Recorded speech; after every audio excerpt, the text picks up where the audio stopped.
eu trabalho também no YouTube Edu, né? A parte da educação do YouTube. Eu tenho um canal no YouTube, esse que vocês estão vendo aí, tá?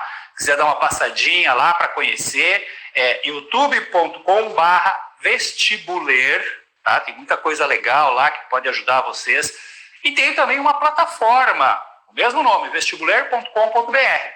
Na plataforma, além das videoaulas, você encontra exercícios, você encontra material em PDF, tudo gratuito para poder ajudar você na preparação para as provas, né, no aprofundamento de alguns temas, de algumas obras, enfim, dá uma conhecida lá. E como eu falei, eu estou aqui para colaborar, né, fui convidado, me sinto muito honrado, fui convidado para colaborar nesse trabalho de ensino à distância, tá? Vou trabalhar aí com entendimento de texto, a parte de literatura com vocês, ou seja, português. E eu queria começar fazendo aquela pergunta clássica, né? Quem aí gosta de português? Levante a mão, por favor. Opa, olha quanta gente! Não, ilusão, né? Deixa eu sonhar um pouquinho. Meia dúzia, no máximo, levanta a mão. Não é fácil gostar de português, mas também não é fácil gostar de matemática, de física, de química. Enfim, estudar não é fácil. Gostar de estudar não é fácil. Mas a gente não pode fazer apenas o que gosta na vida. Só que eu queria defender o português aqui, né? Queria puxar a brasa para minha sardinha. Porque é o seguinte, ó, raciocina comigo. Você não gosta de matemática, como eu. O que você faz? Faz letras, como eu. Tá? Pelo menos você não vai ser massacrado no dia a dia pela matemática. Claro que a matemática é sempre necessária, né? Mas não vai ser fundamental, né, para quem faz letras. Você não gosta de física, o que você faz? Faz letras. Você não gosta de química? Faz letras. Agora você não gosta de português. O que você faz? Bom, a resposta parece óbvia. O senhor faz matemática, faz engenharia, faz física. É mesmo? Tem certeza que você vai se livrar do português se você for fazer engenharia, se você for fazer matemática, especialização na física, alguma coisa assim? Claro que não, gente. Português é fundamental. É isso que eu quero mostrar. Português é a base de todas as demais disciplinas. Tá? Imagina que você é um matemático bem-sucedido, descobriu uma fórmula nova, fez um cálculo maravilhoso e tal. E aí você tem que mostrar isso, você tem que defender, você tem que expor isso para os seus colegas, o público. O que você usa? Português. Tá? Você fez um projeto belíssimo de engenharia e tal, e aí você precisa descrever isso num texto para o cliente. O que você precisa? O português. Tá?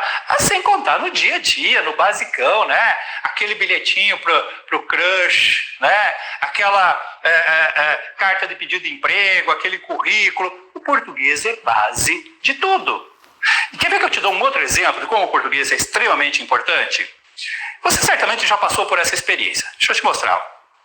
Você passa um final de semana inteiro tentando resolver um exercício de matemática ou de física, alguma coisa assim, e não consegue.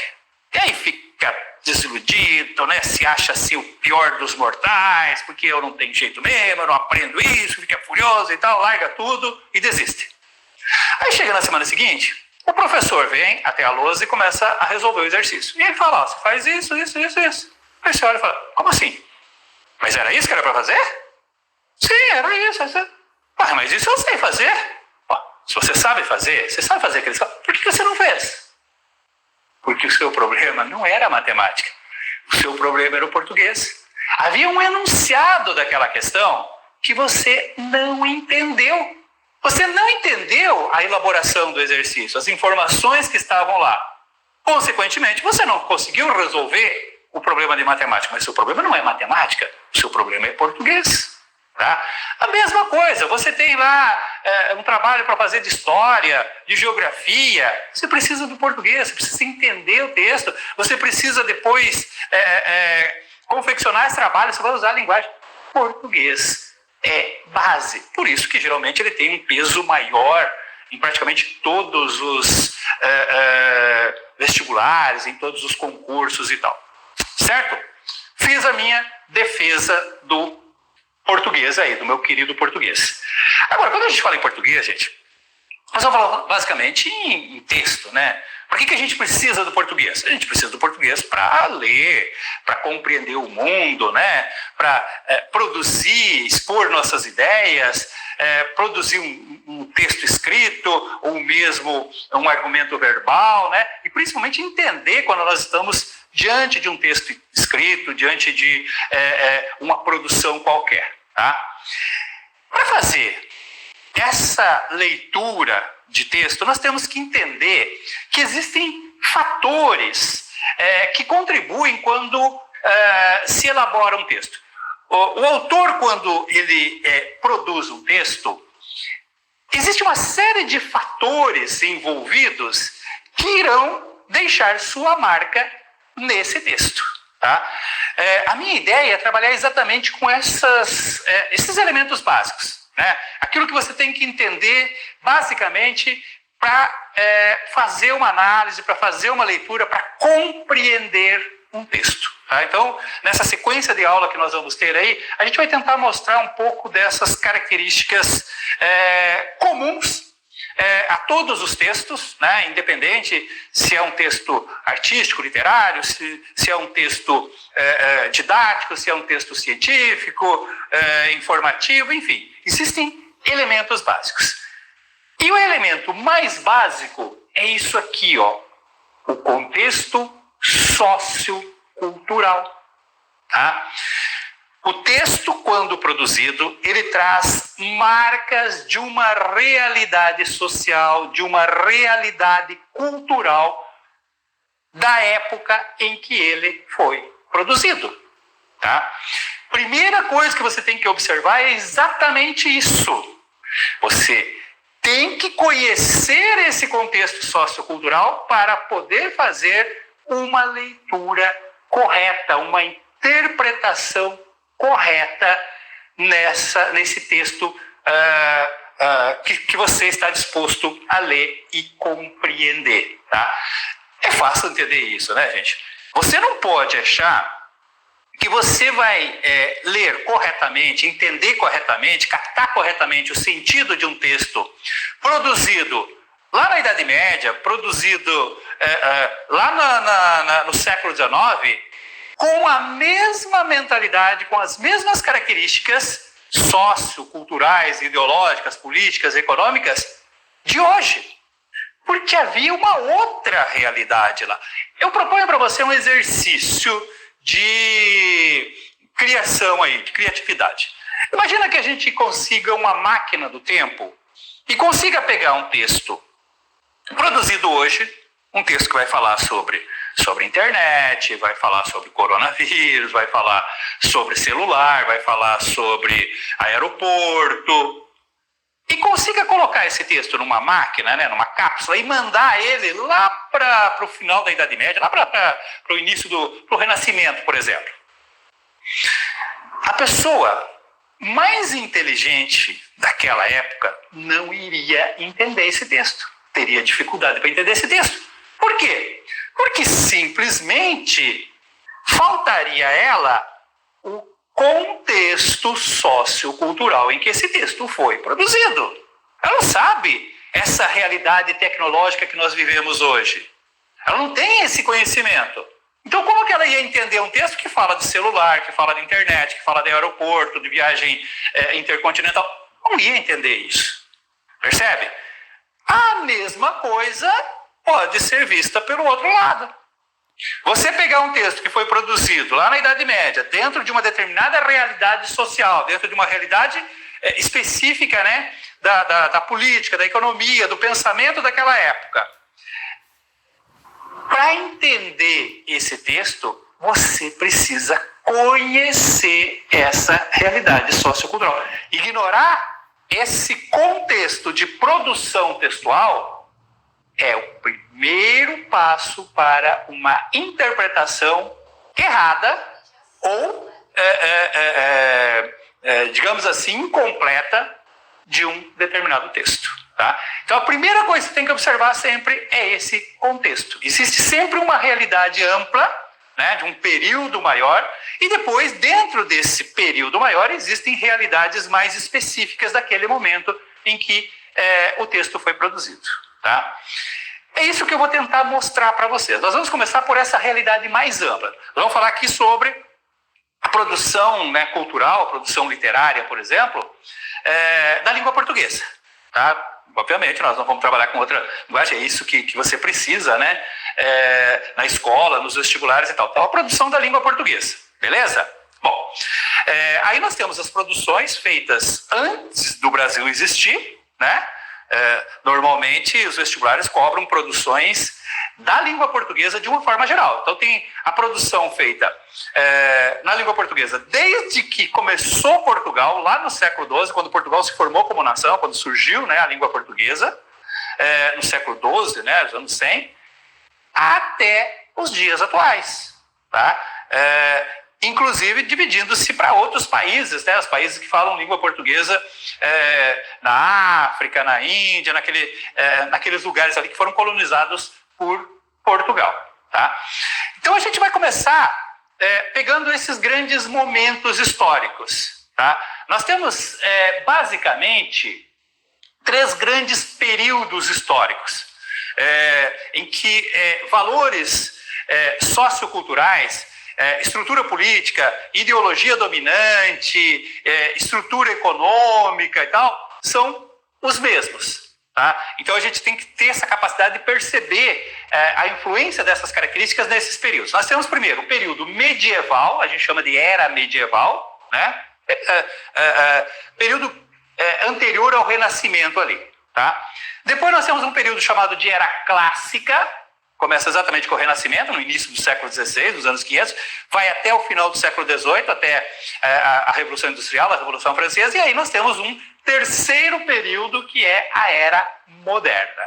Tá? Então, a nossa produção textual, a nossa produção literária, ela tem essa cronologia, esse trajeto. Ela começa lá no século XII, ainda no período medieval, quando Portugal se formou e tal. Aí veio vindo, passou por todo esse período aí do final da Idade Média, chega no Renascimento, e aí entra um novo período com outras características socioculturais, que a gente chama de período clássico, tá? Pega século XVI, XVII e XVIII, e aí entra no período que vem até os dias de hoje, que a gente chama de Era Moderna, né? A partir da Revolução Industrial, a partir da Revolução Francesa. O meu objetivo nessas primeiras aulas é mostrar exatamente esses 3 períodos. Como que eles influenciam, quais as características principais de cada um desses 3 períodos e como que eles influenciam na produção textual, né, na produção literária de cada um desses períodos aí. Hoje nós vamos falar sobre a Era Medieval. Tá? Claro, quando eu falo Era Medieval, nós estamos falando do período, né, medieval. A Idade Média é bem maior que isso, né? Mas nós estamos falando do período medieval, em que nós temos produção já em língua portuguesa, certo? Temos produção de textos em português. E aí nós estamos falando do século XII até o século XV, tá? E aqui um detalhe extremamente importante, gente. Toma muito cuidado com essa relação de séculos, né, com os anos. Porque assim, quando você fala século XII, a tendência logo é falar assim, os anos 200, 1200, 1200, tá? Aí você fala século XV, nós estamos falando dos anos 500, 1500. Só que não é. Quer ver, ó? Que século nós estamos agora? Século 21, certo? Nós estamos vivendo o século 21. Mas nós não estamos em 2120. Nós estamos em 2020. O ano que vai ficar marcado para toda a história, né? O ano em que o mundo parou por causa de um vírus. 2020, no século 21. Então é extremamente importante isso, porque depois mais para frente a gente vai falar também sobre as escolas literárias e tal. Essa localização cronológica. Século XII são os anos 100. Começa em 1100, 1101 e tal. Os anos 100 são o século XII. Tá? Século XV são os anos 400.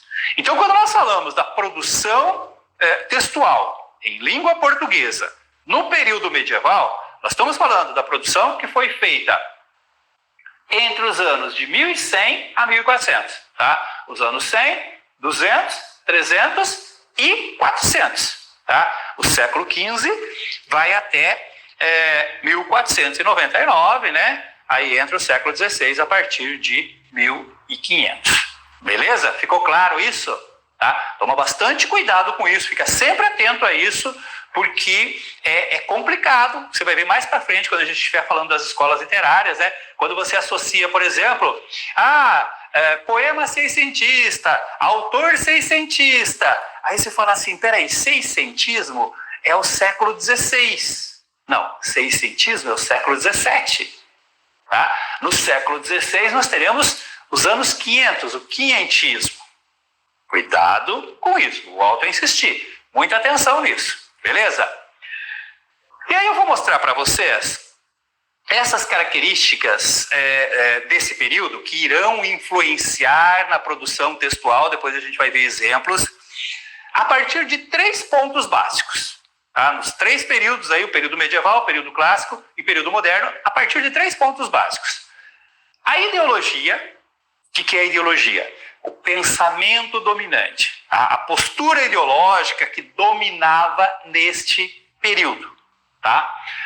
A política, tá? A situação política, a estrutura política que predominava nesse período e a economia, a parte econômica.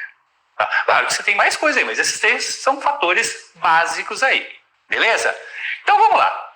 Como que era a ideologia, qual que era a ideologia dominante no período medieval? A ideologia dominante aí é o que a gente chama de teocentrismo. Deus. Centrismo, centro. Deus é o centro de tudo. O período medieval é o período do auge da Igreja Católica. Tá? Na prática, uma ideologia teocêntrica significa um momento em que se dá mais valor para o lado espiritual do ser humano do que para o lado material.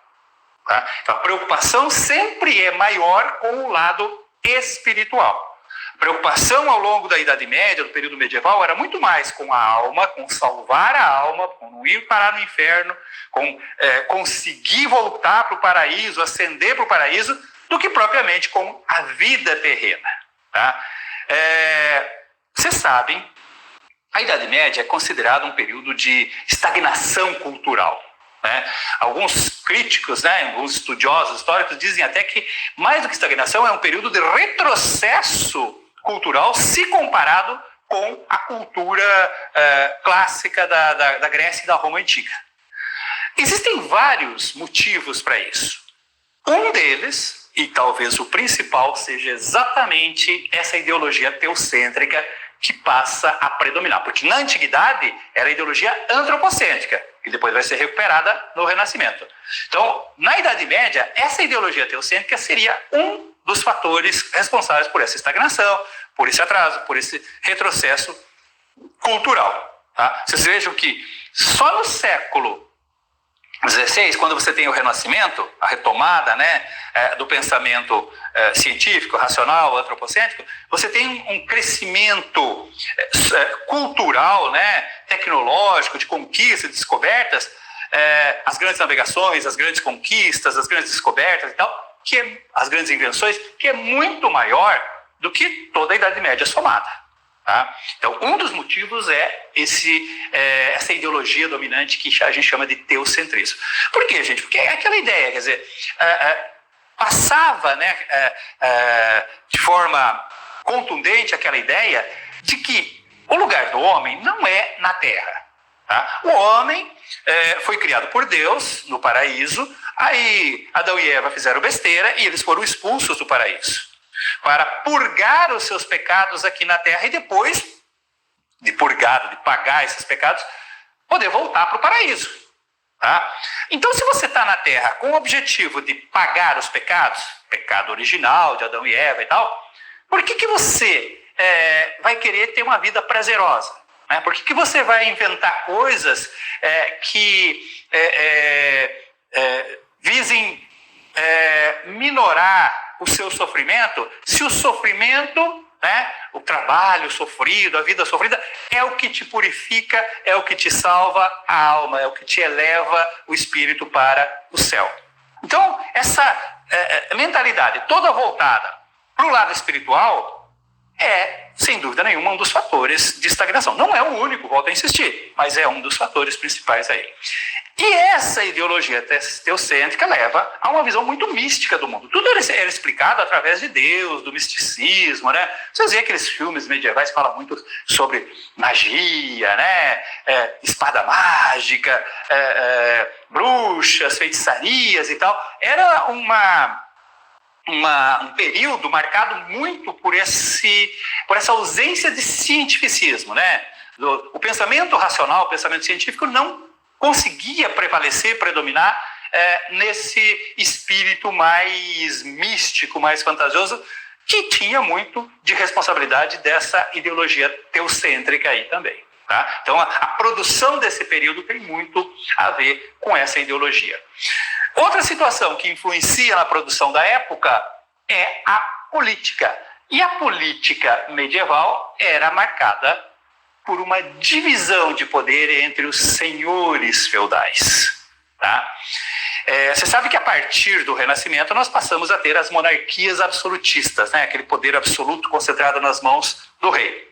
Na Idade Média você tinha a figura do rei também e tal, mas havia uma divisão de poderes muito fortes, né? Havia os feudos, e havia o senhor feudal, o dono desse feudo, dessa grande propriedade rural, sobre a qual, né, viviam milhares, né, centenas, milhares de pessoas sob sua proteção. Esse senhor feudal, ele era o senhor absoluto das suas terras, né? Ali ele fazia suas próprias leis, ele tinha seu próprio exército e tal. Então o poder acabava dividido entre esses senhores feudais. Tinha senhores feudais que acabavam exercendo um poder, né, construindo um exército, uma força poderosa que rivalizava com o próprio rei, né, que podia, inclusive, confrontar com o próprio rei. Então, nós temos essa descentralização política. E essa estrutura feudal também é um fator que facilitava essa estagnação cultural. Você não tinha o intercâmbio de ideias, a troca de conhecimento. Muitas pessoas, a maioria, nascia, crescia e morria nos limites do feudo, sem nunca sair dali, né, sob a proteção do senhor feudal, a quem ele devia obediência, né, aquela estrutura de vassalagem que a gente vai ver mais para frente quando for falar das escolas literárias aí. Tá?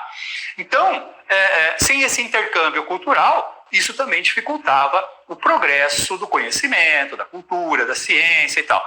Depois, no período seguinte, que a gente vai ver, né, a era moderna, você começa a ter comércio, o mercantilismo, né? E aí facilita essa troca de informações e isso é um dos fatores também de desenvolvimento cultural aí. Beleza? Essa estrutura de senhores feudais também influencia na produção da época. Por exemplo, você viu essa relação que eu falei do senhor feudal com os seus vassalos? Os vassalos, eles dependiam do senhor feudal para viver. Porque eles não eram proprietários, não eram donos da terra. Então eles precisavam que o senhor feudal concedesse um pedaço de terra para eles trabalharem, para eles produzirem seus alimentos, né? Em troca, obviamente, de uma porcentagem para esse senhor feudal. E esse senhor feudal tinha poder quase que de vida e morte sobre esses vassalos, né? Os vassalos deviam obediência cega a esse senhor feudal ali. Nas cantigas produzidas nesse período, que a gente chama de cantigas trovadorescas, era comum o homem declarar-se vassalo da mulher amada, colocar a mulher num patamar que representava o senhor feudal, e ele se colocava como seu vassalo, como seu servo, como seu dependente. Era uma forma de declarar o amor relacionada com esse contexto. Observem como você precisa entender essa estrutura social para entender, por exemplo, quando é apontado num poema medieval, numa cantiga medieval, que ocorre ali uma vassalagem amorosa. O que é vassalagem amorosa? É a relação amorosa associada à relação comercial, né, que havia entre o dono da terra e os seus servidores ali. Beleza? E um terceiro ponto que eu queria chamar a atenção, que acaba influenciando também, é a parte da economia.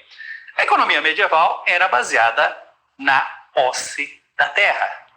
Toda a riqueza e, consequentemente, todo o poder vinha da posse da terra. A terra era a grande fonte de riqueza, né? Você precisava da terra para produzir a riqueza, produzir os alimentos, enfim. E aí que você tinha, então, essa divisão de poderes que eu falei para vocês. Tá? A grande fonte de riqueza e, consequentemente, de poder era essa posse da terra. Isso era tão importante, gente, que o feudo, por exemplo, era indivisível. Tá? Existiam leis que não permitiam, por exemplo, dividir o feudo. A propriedade rural, ela passava de pai para filho, mas só para o primogênito. O filho mais velho é que herdava o feudo. Os irmãos passavam a ser vassalos, não eram proprietários de nada, eles passavam a depender do irmão mais velho, né, na situação, né, na postura ali de vassalos desse novo senhor feudal. Tá? Vocês vão ver que isso estabelece essa, como eu falei, essa divisão política também, né? Então, está relacionado a essa estrutura política. Depois, quando você tem o mercantilismo, quando começa o comércio, né, o mercantilismo, ali a partir do século XVI, você vai ter a crise desse sistema feudal, né, porque aí você tem a concorrência de produtos trazidos pelo comércio de fora, né, a fonte maior de riqueza passa a ser agora o comércio e não mais a terra. Tá? Então, esse sistema feudal entra em crise. E isso também acaba influenciando esses senhores feudais, porque eles tinham aquelas brigas, aquelas disputas, né, que você vê nos filmes e tal, por essa posse da terra, porque essa era a grande fonte de riqueza e, como eu falei, consequentemente de poder também. Beleza? Então, em cima desses três elementos, a gente consegue entender um pouco o que foi esse período medieval e vejam como é importante você conhecer isso quando você se depara com um texto daquela época, para poder entender, compreender melhor um texto daquela época. Depois nós vamos fazer a mesma coisa em cima dos outros dois períodos aí, o período clássico e o período moderno, em cima desses três conceitos aí. Deixa eu mostrar para vocês dois exemplos desse período medieval para exemplificar, né? Exemplo, obviamente, que é para exemplificar, né, professor? Isso que eu acabei de falar para vocês. Olha só, aqui nós temos um fragmento de texto do Fernão Lopes, tá? Fernão Lopes é o grande cronista, né, historiador daquele período lá. Olha o que ele diz. Ó. Isso aqui é retirado das crônicas de Dom João I, né, a história de Dom João I. O mestre ordenou, então, de os combater, né? Ordenou a guerra, de combater. E mandou fazer um artifício de madeira que chamam gata, que, como uma baixa cava, que então o castelo tinha fosse cheia, pudesse ir por cima dessa cava, juntar com ele e, de sob ela, protegido por ela, pudessem ir picar o muro e entrar dentro. Né? Abrir o muro do castelo e adentrar. Aí você fala assim, nossa senhora, né? O que é isso? Aí você tem que tentar imaginar. Como que era aquele universo medieval? Você tinha as fortificações, os castelos, né? Os reinos viviam em disputa, em combate, né? E aí tinha aqueles grandes castelos fortificados que, quando havia um perigo, uma guerra, toda a população, né, de agricultores era trazida para dentro do castelo e ali ficavam protegidos, né, enquanto que o senhor feudal, seus soldados e mesmo os agricultores defendiam ali aquele castelo. Tá? Isso está muito retratado em filmes da época, em narrativas da época. Eu peguei uma imagem aqui, olha só, o que seria essa gata, né? Olha, o mestre ordenou de os combater e mandou fazer um artifício de madeira que chamam gata. Tá? Ele mandou fazer essa gata para combater os inimigos que estavam protegidos dentro do castelo. A gata seria mais ou menos isso aqui, ó. Observe, eles estão tentando derrubar os muros ali. Né? Assim como tinha outras coisas, isso aqui também poderia ser chamado de gata. Ó. Protegia, né, das chamas, das flechas que eram jogadas de cima. Porque você tinha, como ele fala, ó, essa cava, né? Que é essa parte aqui que você vê também nos castelos medievais, aquele fosso em volta do castelo, que era uma forma de proteção também, que impedia, né, as pessoas de chegarem para tentarem derrubar ali o portão, ou mesmo a parede, o muro dos castelos. Tá? Então, observe como é importante você ter esse conhecimento de contexto, dessa estrutura sociocultural para poder compreender o texto aí. Um outro exemplo, aqui nós temos um fragmento do Alto da Barca do Inferno, do Gil Vicente, um dos textos mais conhecidos, mais famosos desse período aí. O Alto da Barca do Inferno tem tudo a ver com aquela ideologia característica da época, né? Retratar aquela ideologia característica da época, que é, por exemplo, o teocentrismo, tá? O Alto da Barca do Inferno é uma representação simbólica, né, do dia do juízo final. Você sabe que na concepção religiosa católica cristã, todos nós, no dia da nossa morte, seremos julgados pela vida terrena que tivemos. E de acordo com as nossas atitudes aqui na Terra, na vida material, seremos ou condenados a penar no inferno ou elevados ao paraíso. Tá? Então, o Gil Vicente criou uma peça de teatro em que ele representa alegoricamente, né, é uma grande alegoria, então ele representa simbolicamente esse juízo final. São duas barcas, né, elas estão paradas num porto, né, no Rio da Morte, uma conduzida pelo anjo, que leva ao paraíso, outra conduzida pelo diabo, que leva ao inferno.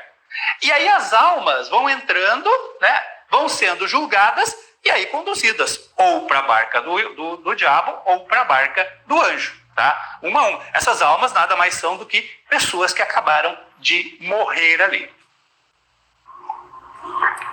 Aqui você tem um fragmento dessa peça, né, da Alta Barca do Inferno, porque, como eu falei, cada pessoa que entra vai sendo julgada. E interessante uma coisa assim, ó, todos que chegam se julgam merecedores do paraíso. Então todos caminham direto para a barca do anjo.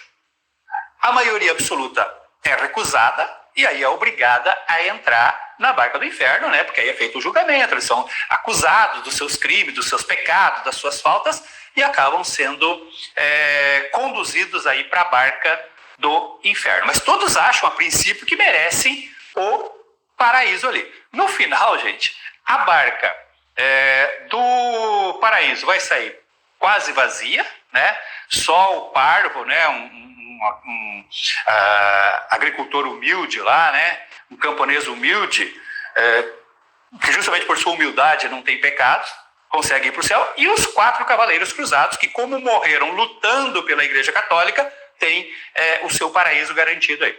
As outras personagens todas vão para o inferno. E aqui nós temos um momento de julgamento do frade, que é o padre. Tá? O padre chega, né, alegre, ele acabou de morrer, mas ele está alegre, ele está feliz, ele está confiante, ele é padre, ele vai para o céu. Só que ele traz com ele uma moça, que nada mais é do que a sua namorada, uma tal de Florença, que é uma namorada, ou seja, ele tinha uma namorada. E você sabe muito bem, né, que o padre tem que ser celibato, ele não pode ter prazeres terrenos, né, não pode casar, não pode ter uma namorada, não pode se envolver com uma mulher. E ele entra tranquilo, entra dançando e tal, e aí o diabo, né, ele vai até o anjo o recusa e o diabo começa a acusá-lo, né, por que ele vai para o inferno. Olha esse diálogo aqui, ó. O diabo diz para ele assim, ó, não cureis de mais detença. Significa assim, não pense em mais atraso, né?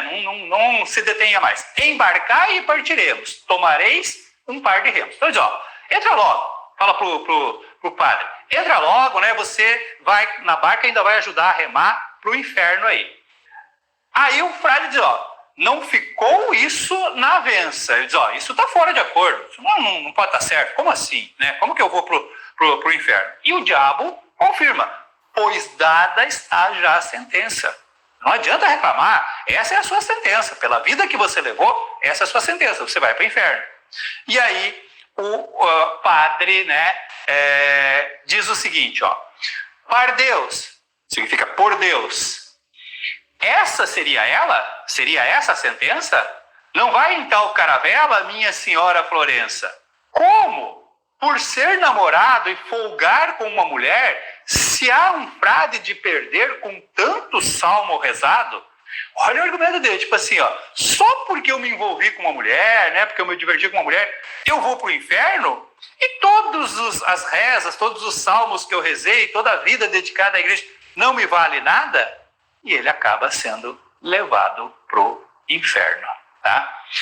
Aqui eu tenho uma imagem que eu peguei na internet também, porque do que está falando isso aqui? Está falando exatamente desse universo, essa dicotomia que é muito forte no teocentrismo, né? O pecado e o perdão, o céu e o inferno, né?